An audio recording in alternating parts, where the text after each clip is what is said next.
잠언 참 좋은 말씀이잖아요. 근데 설교하기에는 참 까다롭습니다. 그냥 그대로 사십시오. 읽어보고 그대로 사시면 되는데 이걸 이렇게 스토리가 없고 뭔가 계속해서 깊은 뜻들을 이렇게 끌어내야 되는데 그래서 이제 설교를 해야 되는데 그게 쉽지가 않아요. 그냥 구절대로 지혜롭게 사십시오. 이렇게 하면 끝나는데 오늘 끝낼까요? 화요일에 이런 메시지를 제가 받았어요. 우리 청년들한테도 말씀 보다가 의문 나거나 남의 구절들이 있으면 나한테 질문해라. 이런 카톡이 왔는데 목사님 안녕하세요. 매일 성서 일과를 하다가 궁금한 것이 생겨서 연락드립니다. 오늘 학가다가 너의 일을 여호와께 맡기라. 그러면 너의 계획이 성공할 것이다. 이고 너는 마음을 다하여 여호와를 의뢰하고 내 명철을 의지하지 말라는 말씀도 잠언에 있잖아요. 하나님께 완전히 의존하다시피 모든 일들을 해나가야 할까요? 아니면 자유롭게 제 생각을 이용해서 판단하고 행동하되 다 하나님의 섭리 안에 있다고 생각하는 것이 더 좋은 태도일까요? 어떻습니까? 여러분 어떻게 생각하십니까? 하나님의 말씀, 율법 이런 것들을 계속해서 의존해서 모든 일들을 해나가는 것이 좋을까요? 아니면 내가 임의대로 행동했는데 그것이 다 하나님의 섭리 안에 있다. 약간 이제 좀 어렵죠. 그래서 이제 제가 어떻게 대답해 줬을까요? 네. 좋은 질문이구나. 신앙에도 단계가 있는데 첫 질문은 신앙이 낮은 단계이고 하수라는 거죠. 신앙의 고수가 되면 두 번째 질문처럼 된다. 그만큼 내가 어떤 생각과 일을 해도 하나님의 뜻과 생각에서 벗어나지 않는 수준이 된다는 것이지. 멋지지 않니? 나도 이런 사람을 추구한다. 이렇게 대답을 했어요. 이게 이제 논어에 나오는데 종심소요 불류구라는 그런 구절이 있어요. 그래서 내가 임의대로 행동을 했는데 자유롭게 행동을 했는데 이 법도에 어긋나지 않는다는 거죠. 처음에는 우리가 율법, 하나님의 말씀에 매여 살잖아요. 그것이 뭐 짐이에요, 짐. 때로는 자유롭지 못해. 이것도 해야 되고 저것도 하지 말아야 되고 성경에 보면 그러잖아요. 그래서 이걸 다 지키고 어떻게 살지? 이런 마음이 드는데 나중에 점점 살다 보면 내가 임의대로 자유롭게 행동했는데 그것이 하나님의 말씀에서 벗어나지 않아요. 할렐루야. 그럼 되는 거잖아요. 내가 자유롭게 살았는데 매여 살지 않았는데 하나님의 말씀에서 벗어나지 않는 삶. 그런 삶들을 우리가 추구한다는 거죠. 이를테면 운전면 이제 있잖아요. 가지고 우리가 젊은이들이 자동차를 사면 보험료가 꽤 높죠. 그렇죠? 자녀들이 보험료 때문에 힘들어해요. 차 사도. 왜 그럴까요? 사고가 많이 나니까. 자동차 법규를 계속해서 잘 지키려고 하지만 초보고 아직은 운전이 서투니까 사고가 많이 나요. 그래서 당연히 보험료가 높죠. 근데 점점 나이가 들면 어떻습니까? 네, 보험료가 줄어들어요.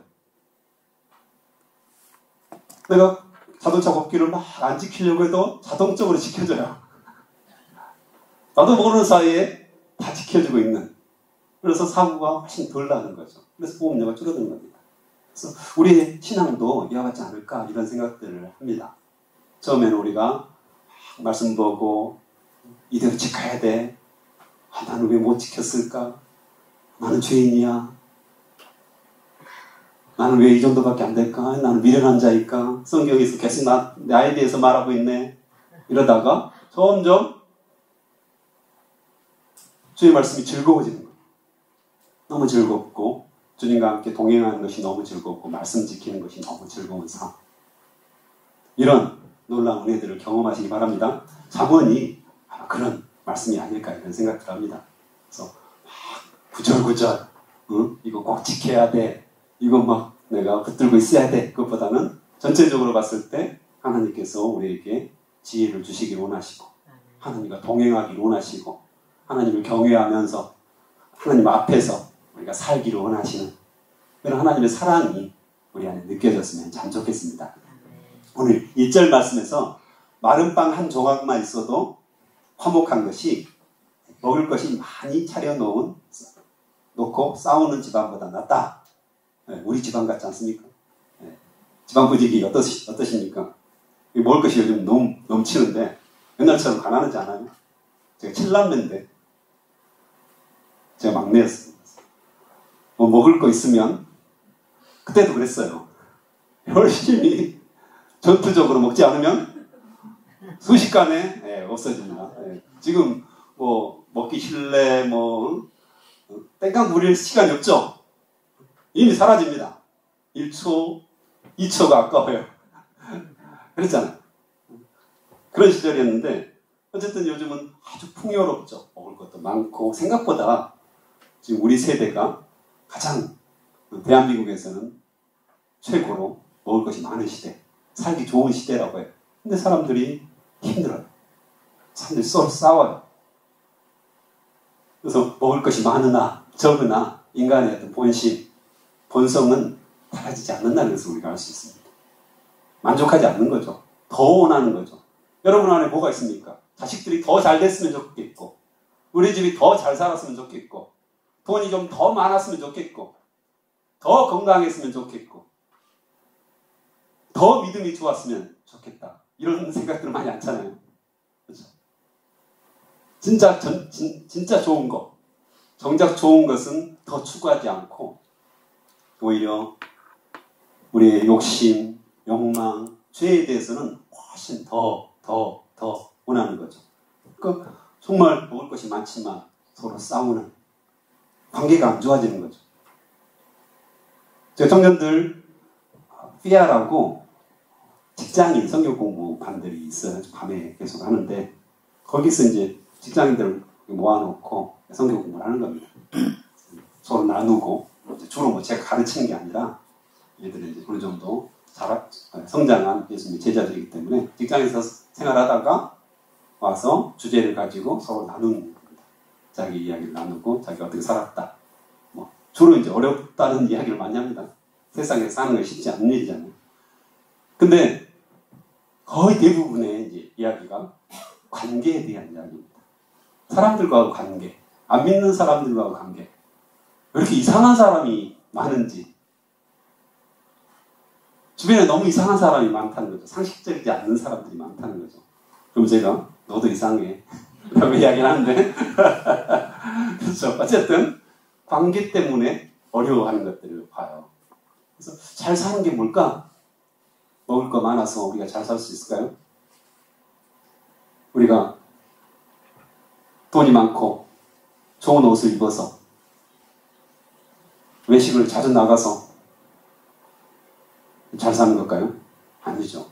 관계가 좋은 것이 잘 사는 것입니다.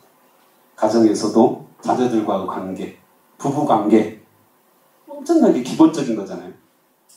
이 관계가 좋아지면 우리는 행복해하고 잘 산다고 생각하고 좀 의미가 있는 삶을 산다고 생각하죠. 근데 부부 관계가 깨져요. 사단이 계속해서 공격하는 거죠. 이것만 깨면 목사도 직장인들도 어떤 사람이든지 넘어지게 할 수 있거든요. 관계가 깨지게 하는 거잖아요. 또 자녀들과의 관계도 깨지게 하는 거죠. 지금 그것을 이야기하는 겁니다. 그래서 먹을 것이 많이 차려져 있어도 싸우는 집안. 그 얼마나 불행한 겁니까? 그래서 다시 한번 우리 집은 어떤가? 이 분위기가 우리 집 분위기인가? 늘 고민하면서 묵상하면서 주님 저희 가정이 정말 마른 빵 조각 하나만 있어도 그것 때문에 행복하고 우리 가족 한 사람 한 사람 있음으로 말미암아 행복한 그런 가정이 되게 해주시옵소서. 우리 기도 제목이 아닐까요? 또 우리가 그대로 실천해야 되고요. 다음 3절에 보면 도가니가 은을 풀무가 금을 녹이듯 여호와는 사람의 마음을 시험하신다. 무슨 말입니까? 불순물을 제거해야지 순금이 되는 거잖아요. 순은이 되는 거잖아요. 값비싼 귀한 보물이 되는 거잖아요. 그래서 계속 순금, 은이 되도록 불을 피우고, 그렇죠? 불로 녹이는 거죠. 불로 녹이고 망치로 때리고 또 불로 달구고 때리고 달구고 때리고 이걸 계속해서 반복하면 순금이 되고 순운이 되는 거잖아요. 그것을 영적으로 지금 표현한 거죠. 우리 안에 시련이 있고 어려움이 있고 고난이 있고 이 모든 것들이 뭐라고 말씀하십니까? 하나님께서 우리를 연단하시고 우리의 죄를 제거하시고 우리 안에 불순물이 많다는 거죠. 우리 마음에 불순물이 계속해서 제거되는 겁니다. 아, 내가 지금 고난을 받고 있어. 그러면 우리가 어떻게 생각해야 됩니까? 아, 내 안에 혹시 무슨 죄가 있지 않을까? 아니 불순물이 있지 않을까? 첫 번째 생각이 그거죠. 물론 욥도 고난을 당했습니다. 하지만 우리 대부분의 고난과 어려움들은 우리 안에 죄성, 제거해야 할 죄성이 있다는 것을 말합니다. 그래서 베드로전서 4장 12절에 보면 이런 말씀이 있죠. 사랑하는 자들아 너희를 연단하려고 오는 불시험을 이상한 일 당한 것 같이 이상히 여기지 말고 오히려 너희가 그리스도의 고난에 참여하는 것으로 즐거워하라. 아멘. 우리가 고난이 오고 그러면 즐거워하라고 성경은 분명하게 이야기합니다. 아, 내가 다시 한번 주님을 만날 수 있는 기회구나. 내 안에서 불순물, 더러운 거, 죄 다 제거하고 진짜 순전하게, 순수하게 주님을 온전히 붙잡을 수 있는 기회구나. 이거잖아요. 물론 쉽지는 않죠. 저도 고난을 당하면 먼저 이거 힘들다 이런 생각들을 하니까요. 하지만 그럼에도 불구하고 우리의 신앙이 좀 더 자라갈수록 이게 하나님을 우리가 만날 수 있는 기회구나. 내가 예수님의 고난에 참여하는 그런 특권을 누렸구나. 영광을 지금 보고 있구나. 하나님께서 나를 예수님처럼 이렇게 생각해 주시는구나. 이런 마음들이 우리 안에 있기를 축원합니다. 그다음에 6절. 손자는 노인의 면류관이고 부모는 자식들의 자랑이다. 지혜로운 부모죠. 지혜로운 부모는 자식의 자랑이다. 그래서 요즘 손주 보신 분들 많으시죠? 어떻습니까? 아들, 딸보다 더 귀하잖아요. 좋잖아요. 어려울 때는 아들, 딸이 다 봐주고 한참 좋을 때 나한테 데려오잖아요. 그럼 얼마나 귀엽고 앙증맞고 깨물어주고 싶잖아요. 그런 어떤 의미입니다. 그래서 손자는 노인의 면류관이 된다. 귀하죠. 그래서 특별히 이제 믿음의 감은 굉장히 중요하잖아요. 결국에는 믿음이 전수되는 거잖아요. 그래서 할머니, 할아버지가 손주들을 넣고 안수해주고 기도해주고 축복해주고 여러분 축복권이 있잖아요. 그래서 잘 모르시면 성경 말씀 외워가지고 이렇게 지혜가 있을지어다 해도 괜찮습니다. 그래서 여러분들이 축복해주고 네가 믿음의 감은 이룰지어다 하고 가끔씩 올 때 축복해주고 좋은 말 해주고 하면 그것이 우리의 면류관이 되고 우리의 영광이 된다고 성경은 말씀을 하십니다. 8절에 보면 뇌물은 그것을 주는 자가 생각하기에 요술 같아서 옳지 않은 일을 마음대로 하게 한다. 그렇죠? 뇌물, 또 선물, 뇌물 비슷하게 이야기를 하는데 조금씩은 다른데 어쨌든 이 물질에 막강하다. 물질에 막강한 힘을 이야기하죠. 거절하기 힘들다는 거죠. 일단 재물을 받고 뇌물을 받으면 내 행동을 내 마음대로 할 수 없다는 것을 의미합니다. 인간의 본성이죠. 뭘 받으면 좋아야 돼. 계속 받는데 내가 뭘 안 주면 어떨까요? 내 양심이 꺼려요. 받기만 하고 사는 사람들이 거의 있어요. 내가 줘야 된다는 생각들을 하죠. 그래서 여러분들 집에 다 옥장판 하나씩 있지 않습니까? 그런 데 있잖아요. 할머니들 꼬시려고 어떤 2층이 있어요. 2층. 그래가지고 옥장판, 건강, 기능 이래가지고 거기에 이제 막 사람들을 불러 모으잖아요. 뭘 하죠? 처음에 막 광고하면서 좋다고 광고하면서 선물을 주죠. 그럴 때 가면 선물이 있어요. 그래가지고 맨날 보면 저희 어머니라든가 장모님 보면 이렇게 화장지 들고 오고 뭐 들고 오고 막 주는 거예요. 왜 줄까요? 미치는 장사를 왜 합니까? 그 사람들이. 미끼 상품이죠, 미끼 상품. 그걸 주면 우리 양심이 흔들려요, 지금. 나도 모르게, 내가 공짜 받았으니까 너무 좋다. 다 그렇게 생각하죠? 그럴 리가 없어요. 설득의 법칙이라는 책도 있고요. 보면 그래서 인간의 심리를 이용하는 겁니다. 주면 받을 수 있습니다. 우리가 전도에 이것을 활용하는 데도 있어요, 실제로. 이단들이 사용해서 너무 안타까워요. 이단들이 사용해서 너무 안타까운데, 특별히 신천지가 그렇게 해요. 모든 걸 줘요. 애석에 줍니다. 주면 어떨까요? 사람들은? 네. 양심이 꺼리낌이 돼요. 뭔가를 내가 해야 돼. 열심히 받았기 때문에 한번 참석하라고 하면 와요. 여러분도 그런 경우도 있지 않습니까? 어찌 보면 이것도 우리가 전도하는 것과 연결되어 있어요. 우리는 가장 좋은 걸 주는 거잖아요. 가짜가 아니잖아요. 신천지는 가짜고, 신천지는 그 악한 것들을 팔기 위해서 그렇게 수단과 방법을 가리지 않는데, 우리는 가장 좋은 선물, 우리 인생에서 가장 좋은, 제가 농담으로 우리 신씨 간사는 노후도 보장되고 사후도 보장된다, 이렇게 이야기를 하는데, 그렇죠? 예수 그리스도를 우리가 믿으면 이 땅에서도 보장이 돼요. 믿습니까? 보장이 안 되신 것 같은데요, 지금. 표정을 보니까. 이 땅 보장됩니다. 여러분의 삶을 보장하십니다. 죽고 나서 사후도 보장됩니다. 할렐루야. 이런 보험이 어디 있습니까? 사후까지 보장한다니까요. 여러분, 아무리 좋은 보험도 사후를 보장하지 못해요. 그죠? 근데 우리가 모시고 있는 우리 마음속에 살아계신 예수 그리스도, 이분이 엄청나게 좋은 선물이잖아요. 팔아야죠. 전해야죠. 그렇다면 어떻게 전하라고 지금 말하는 거죠? 전도할 때 주라는 겁니다. 우리 마음도 주고 물질도 주고 먹을 것도 주고 필요한 것들을 공급해 주라는 겁니다. 그러면 그 사람들의 응답을 받을 수 있는 거죠. 왜냐하면 예수님이 좋은지 몰라요. 우리를 보고 저 사람 보니까 예수님이 좋구나, 이걸 알 뿐이지, 안 믿는 사람들이, 죽어있는 사람들이 어떻게 예수님을 알겠습니까? 살아계신 그 예수 그리스도를 어떻게 알겠습니까? 죽었는데, 성경 말하잖아요. 안 믿는 사람들 죽어있는 거예요.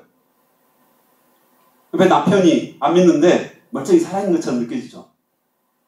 그 자체가 지금 착각이, 사탄이 착각을 주는 거예요. 이미 죽은 사람이에요. 죽은 시체하고 사는 거예요. 영적으로는. 그러니까 그 사람들이 어떻게 예수 그리스도를 알 수 있겠습니까? 결국에는 내가 사랑하고 내가 섬기고 밥 한 끼 따뜻하게 늘 정성껏 준비해주면 남편이 그 모습 보고 너 보니까 예수님 계시는구나, 이걸 알지 않겠습니까? 그렇게 우리가 정말 마음껏 섬기고 사랑하고 그런 삶을 살았으면 좋겠습니다. 10절에서 13절 같은 경우는 고집이 세다. 그렇죠? 미련한 사람들은 고집이 세죠. 자기 중심적이죠. 그래서 새끼 잃은 곰처럼 굉장히 무서운 사람이다, 이렇게 이야기합니다. 자기가 최고라고 생각하고 자기 의로움에 빠져있죠. 이것도 이제 주의해야 됩니다. 우리 그리스도인들도 굉장히 자기의에 빠져있는 경우가 있죠. 나 정도 신앙생활 해야지, 저 집사는 왜 저러는 거야, 저기 집사야 잡사지, 뭐 이런 판단하는 생각들이 있어요. 내가 지금 잘 살고 있고 내가 의롭고 내가 옳고, 그러니까 이제 다툼이 생기는 겁니다. 교회 안에서 다툼 대부분 이런 일이에요. 내가 옳다는 거예요. 내가 성경적으로 잘 살고 있다는 거예요. 저 집사는, 저 권사는, 저 장로는 지금 제대로 못 살고 있다는 거예요. 그래서 판단하고 정죄하고 이런 거죠. 굉장히 위험하다고 지금 성경에서는 이야기합니다. 혹시 그런 생각이 듭니까? 저 집사 저렇게 살아서 되겠어? 분명 있죠? 여러분 생각에 다 있어요, 지금 보니까.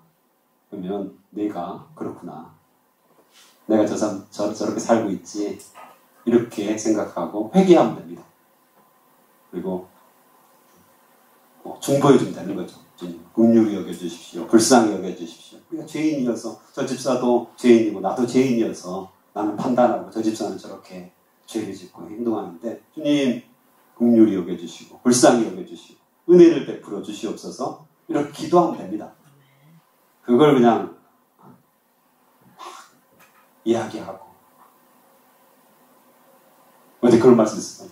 자꾸 떠벌리는 거예요. 자꾸 험담하는 거예요. 자꾸 말하는 거예요. 자꾸 일으켜 가라앉은 물속에 가라앉은 자꾸 이물질을 자꾸 일으켜 올리는 거죠. 굉장히 어리석은 거라고 성경은 이야기하는 거죠. 그래서 우리 안에 나 자신을 돌아보는 그런 시간이 되었으면 좋겠습니다. 네, 함께 기도하시겠습니다.